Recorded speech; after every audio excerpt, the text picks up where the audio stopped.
یہ P T I کا ایک دہشت گرد ہے جو آپ تصویر دیکھ رہے ہیں. یہ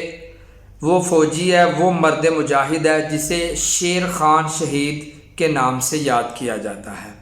یہ شیر خان شہید وہ بہادر تھا، وہ مرد مجاہد تھا کہ جب یہ کارگل کی جنگ لگی تو وہاں پر پوری انڈین ڈویژن جو فوج ہے وہاں پر اس اکیلے نے ان کو روک کے رکھا تھا، اور اکیلا یہ بہادر ان کے سامنے یہ کھڑا تھا، مقابلہ کر رہا تھا. جب انڈین آرمی نے ان کی جسد خاکی کی توہین کرنے کی کوشش کی، ان کی لاش کو مسخ کرنے کی کوشش کی، تو انڈین کور کمانڈر نے ان کو روکا. اس کے بعد ان کا جسد مبارک جو ہے وہ پاکستانی فوج کو جب دیا تو دینے سے قبل وہ انڈین کور کمانڈر نے ان کی جیب کے اندر ایک پرچی ڈالی جس پہ لکھا ہوا تھا کہ میری پاکستانی حکومت سے گزارش ہے کہ اس مرد مجاہد، اس جرأت مند شخص کو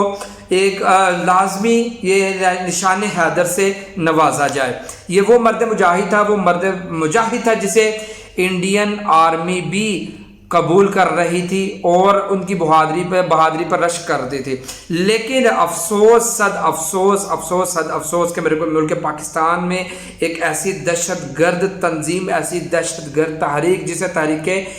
انصاف کے نام سے یاد کیا جاتا ہے، ان لوگوں نے ان کی ایسی بے حرمتی کی، ان کے مجسمے کی بے حرمتی کی کہ آج انڈین بھی وہ سر پکڑ کے بیٹھ رہے ہوں گے کہ جن مرد مجاہد کو، جن شیروں کو ہم شیر کہہ رہے تھے، جن کی جرت کو ہم سلام کر رہے تھے، کہ ملک پاکستان میں ایسی دہشت گردی آ چکی ہے، ایسی دہشت گرد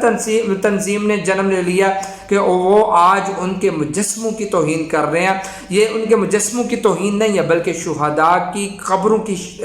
توہین ہے. ہماری قوم کے سامنے یہ اپیل ہے کہ ان لوگوں کو پہچانے، اور آرمی چیف صاحب سے، ملک پاکستان کی حکومت سے میں اپیل ہم کرتے ہیں کہ اس تنظیم کو، اس تحریک کو، دہشت گرد تحریک کو کالعدم قرار دیا